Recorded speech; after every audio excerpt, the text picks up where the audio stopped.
नमस्कार, बहुत स्वागत है आपका। आप देख रहे हैं धर्मा सन्मार्ग। शनिदेव व्यक्ति को जुझारू बनाते हैं और जिसकी कुंडली में शनिदेव अच्छी स्थिति में हो, उस व्यक्ति को कभी भी किसी परेशानी से वो घबराता भी नहीं है और ऐसे लोगों के अंदर गजब का आत्मविश्वास होता है। ये लोग अनुशासित होकर जीवन जीते हैं और कितनी भी कठिन परिस्थितियां क्यों ना हो, वे कभी भी उम्मीद नहीं छोड़ते और इसीलिए वो सफल भी हो जाते हैं, क्योंकि शनिदेव उन्हें तपाकर कुंदन बना देते हैं। शनिदेव एक न्यायाधीश ग्रह हैं। तो आज हम शनिदेव का ये जो महापरिवर्तन हो रहा है 17 जनवरी को, ये महापरिवर्तन आपकी लाइफ में क्या कुछ बड़ा बदलाव लेकर आने वाला है, यही बताएंगे।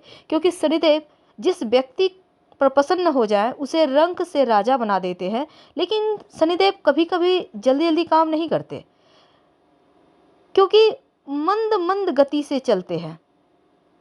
मंदः मंदः चलति इति शनिश्चर के अनुसार शनिदेव मंद गति से चलने वाले ग्रह है और यही कारण है कि एक राशि में 2.5 साल रहते हैं, तो कुंभ में भी वो 2.5 साल रहने वाले हैं।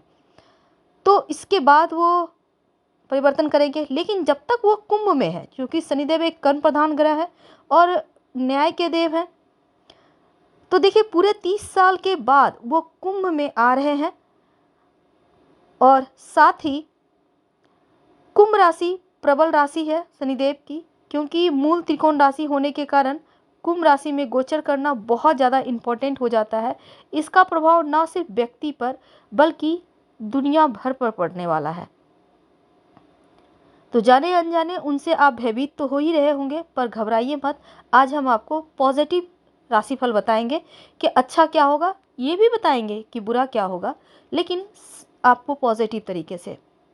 तो शनिदेव का गोचर जो होता है ये 4 पायों पे होता है। शनि ग्रह का गोचर बहुत ज़्यादा प्रभावशाली तो होता है, लेकिन समय और स्थिति को देखकर आप ये पता लगा सकते हैं कि शनि का पाया और शनि का पाद कौन सा है। इसी आधार पर आपके ऊपर इसका प्रभाव रहता है, फल भी देते हैं। तो किस राशि में प्रवेश कर रहे हो, उस समय चंद्रमा पहले 6, 11वें भाव में हो तो स्वर्णपाद कहलाता है, दूसरे 5वें 9वें भाव में हो तो रजतपाद कहलाता है, तीसरे 7वें 10वें भाव में हो तो ताम्रपाद कहलाता है, और चौथे 8वें और 12वें भाव में हो तो शनि का पाया लौहपाद कहलाता है। तो सोना का पाया होने से व्यक्ति के जीवन में संघर्ष देते हैं, क्योंकि ये सही नहीं है, मानसिक तनाव बढ़ा देते हैं। लेकिन आज हम जैसे कि एक सिंपल तरीके से जानकारी दे दें, जैसे कि चांदी का पाया हो तो शुभ फल की प्राप्ति होती है, व्यक्ति धन खूब प्राप्त करता है, पद प्रतिष्ठा बढ़ती है, जीवन में पदोन्नति होती है, भूमि भवन मकान वाहन की प्राप्ति होती है। और तांबा या ताम्रपाद हो तो ऐसे लोगों को व्यवसाय नौकरी में उन्नति करता है। इनका बड़े बड़े लोगों के बीच में उठना बैठना होता है, विद्या की प्राप्ति, विवाह होना, वैवाहिक सुख बढ़ना, सुख सुविधाओं का भोग करना, लंबी दूरी की यात्रा का सुख मिलना जैसी चीज़ें होती है। लेकिन जो लौहपात होता है वो अशुभ माना जाता है, जो स्वास्थ्य की मुश्किलें बढ़ाता है, चोट चपेट दुर्घटना देता है। तो ताम्रपात जो होता है, तांबे का पाया, वो सबसे शुभ फल देने वाला माना गया है, क्योंकि इस समय में ही व्यक्ति ज़्यादा उन्नति करता है नौकरी व्यापार में और व्यक्ति सुख के साधन प्राप्त करता है। तो ये तो थी एक सिंपल तरीके से, लेकिन आपके ऊपर कुंभ राशि वालों शनिदेव का जो ये पाया है वो तांबे का होगा। तो कुंभ राशि में प्रवेश करेंगे शनिदेव और यहाँ पर आपके लिए शुभ समय शुरू हो गया। भले ही आपकी 7.5 छाती पर चल रही है, लेकिन आपको आपके कार्य में और व्यवसाय में बड़ी सफलता मिलेगी, क्योंकि आपके ऊपर 7.5 भले चल रही है पर सस नामक महापुरुष राजयोग भी साथ साथ चलेगा। इस पीरियड में लंबी यात्राओं के योग बनेंगे, जिसमें आपको सुख भी मिलेगा, सुकून भी मिलेगा और शांति भी आप प्राप्त करेंगे, उन्नति भी करेंगे। पारिवारिक और जो पर्सनल दोनों ही जीवन, निजी जीवन जो होते हैं, उसमें खुशियां ही खुशियां दिखती है। यहाँ तक कि नया वाहन खरीदने के योग बने हुए हैं। समाज में आप उच्च वर्ग के जो लोग हैं, महत्वपूर्ण लोग हैं, उनके संपर्क में आएंगे या उनसे संपर्क बनेंगे।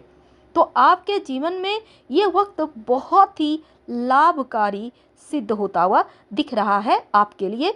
यानी कुंभ वालों के लिए ये समय भले ही 7.5 छाती पर चले, लेकिन ये तांबे का पाया आपके लिए अति शुभ है।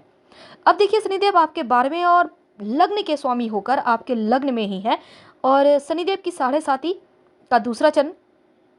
तो इन प्रभावों का आपके ऊपर क्या प्रभाव पड़ेगा? देखिए, आप अपने कर्मों को सही दिशा में आगे बढ़ाइए। कुछ चीज़ें आपको खुद भी करनी होगी। और शनिदेव का जो गोचर है, यदि आप अपने कार्य क्षेत्र में जमकर मेहनत करेंगे और किसी भी फल की, बस ये समझ लें कि आप ये मत सोचिए कि हमको ये फल मिलना है, बल्कि कर्म करते जाएं, कर्म पे ध्यान दें, तो हर हाल में सफलता मिलेगी। मेहनत का फल कहीं ज़्यादा मिलेगा। अगर आप व्यापारी हैं तो आपका व्यापार और ज़्यादा बढ़ेगा। विदेशी व्यापार में सफलता मिलेगी। नौकरी करते हैं तो इस समय पद प्रतिष्ठा प्रमोशन के प्रबल योग बनेंगे। आपका व्यक्तित्व में निखार आएगा। आप एक मजबूत व्यक्तित्व के स्वामी बनेंगे। आप जो भी करेंगे उसमें अस्थायित्व आएगा। यानी ये समय बड़ा अनुकूल है। यहाँ तक कि आपको आपके भाई बहनों का सपोर्ट भी मिलेगा। दाम्पत्य जीवन बहुत अच्छा नहीं कह सकते, लेकिन जीवन साथी से कुछ समय के लिए दूर भले ही कुछ चीज़ों के लिए हो, लेकिन आप सामंजस्य बिठाकर आप कहीं ना कहीं उनके करीब ही रहेंगे। यानी आपको सामंजस्य बिठाकर चलना होगा। हो सकता है कुछ कार्यवश आपको जीवन साथी से कुछ समय के लिए दूर जाना पड़े। तो अब आप यहाँ पर देखिए, जो कुंभ वाले हैं, तो आपके लिए पैतृक संपत्ति का सुख भी इस समय मिलता हुआ दिखेगा। जीवन साथी का भरपूर सपोर्ट मिलेगा। नौकरी करते हैं तो उन्नति के योग बने हुए हैं, और घरेलू उलझनों का भी आपको थोड़ा बहुत सामना करना पड़ेगा। हालांकि थोड़े से खर्चों पर कंट्रोल रख लीजिएगा तो आपके लिए बहुत अच्छा रहेगा, क्योंकि इस पीरियड में खर्च होने के योग बने हुए हैं, तो खर्च पर कंट्रोल रखना तो आवश्यक है। तो लग्न में बैठकर 7.5 का दूसरा चरण और दैनिक कार्य आप बेहतर ढंग से कीजिए। और इसमें करियर के मामलों में भी आपके लिए बहुत खूबसूरत है और सम्मान बढ़ रहा है। हालांकि जीवन साथी के साथ संबंधों में छोटी मोटी दूरियां हैं, उसको आपको संभालना होगा, क्योंकि अब 7.5 चल रही है, तो थोड़ी बहुत इसके प्रभाव तो आपके ऊपर पड़ेंगे। अब देखिए, ये छाती पर चल रहा है, तो थोड़ा सा अगर हम निगेटिव तरीके से अगर हम देखें, तो अभी तक हमने आपको सकारात्मक राशिफल के बारे में बताया। थोड़ा सा अगर नकारात्मक चीज़ों की बात करें तो देखिए, थोड़ी सी मुश्किलें आएगी, क्योंकि शनिदेव थोड़ा सा स्वास्थ्य संबंधी समस्या देंगे। चरित्र पर लांछन लगने के योग बन सकते हैं इस पीरियड में। ध्यान रखना है, कोई भी ऐसा वैसा काम ना करें कि आपके ऊपर लोग उंगली उठाएं। रिश्तों में थोड़ी सी समस्या, जो कि 7.5 का अमूमन ये कार्य है। 7.5 में ऐसा होता है कि रिश्तों में बेवजह थोड़ी दूरियां आ जाती है, थोड़ा सा यहाँ पर मुश्किलें बढ़ जाती है। तो ऐसे में मानसिक अशांति या थोड़ी सी यहाँ पर टेंशन है, तो इसलिए आपको इन चीज़ों पर भी ध्यान देना होगा। दिन की शुरुआत योगा एक्सरसाइज से करें। शनिवार के दिन नॉनवेज अल्कोहल बिल्कुल भी सेवन ना करें। शनिदेव का मंत्र का खूब जप करें। आप मेहनत भी खूब करेंगे, उसके परिणाम मिलेंगे, लेकिन खुद को बंधा हुआ अनुभव करेंगे। तो इस बंधन से बाहर निकलने के लिए प्राणायाम करना आवश्यक है, ताकि दिमाग पर जो एक बोझ है वो हट सके। अपने स्वास्थ्य का ध्यान रखना है। यहाँ तक कि आपको इस पीरियड में, अभी तो कोरोना भी नहीं गया, हल्की फुल्की चीज़ें हैं ही, तो थोड़ा सा आपको बचना होगा। यानी कि ऐसे जगह से जाने से बचें। यानी कि आपको थोड़ा सा संभल के रहना है। मास्क वगैरह अभी भी लगाइए। और इस समय देखिए, थोड़ा सा बेवजह की भय, थोड़ा सा टेंशन, ये चीज़ें हैं। तो इस समय में इन चीज़ों पर भी आपको ध्यान रखना होगा, क्योंकि अगर आप इन चीज़ों पर ध्यान रखते हैं, तभी आप इस संकट की घड़ी से बाहर आसानी से निकल पाएंगे। तो ये थी आपके लिए, कुंभ वालों के लिए। अब देखिए, अगर आप प्राइवेट सेक्टर में काम करते हैं, नौकरी करते हैं, विशेषकर ई कॉमर्स ऑनलाइन से जुड़े इंडस्ट्री में काम कर रहे हैं, तो आपके लिए लाभ के योग है। खासकर विदेश से लाभ होगा। जो विद्यार्थी हैं, शिक्षा के मामलों में आपके लिए लाभ तो है, लेकिन मेहनत के बाद सफलता है। अब लग्न भाव में शनिदेव का गोचर है, तो व्यक्तिगत संबंध, खासकर वैवाहिक जीवन पर नकारात्मक प्रभाव है, इसलिए इसका ख्याल रखना है। गुस्से पर, वाणी पर कंट्रोल रखिएगा, ये आपके लिए बहुत आवश्यक है। अगर इन बातों पर आप ध्यान नहीं देते तो फिर टेंशन में आएगी। और मंत्र का भी जप करना है। फिलहाल आपसे विदा लेते हैं।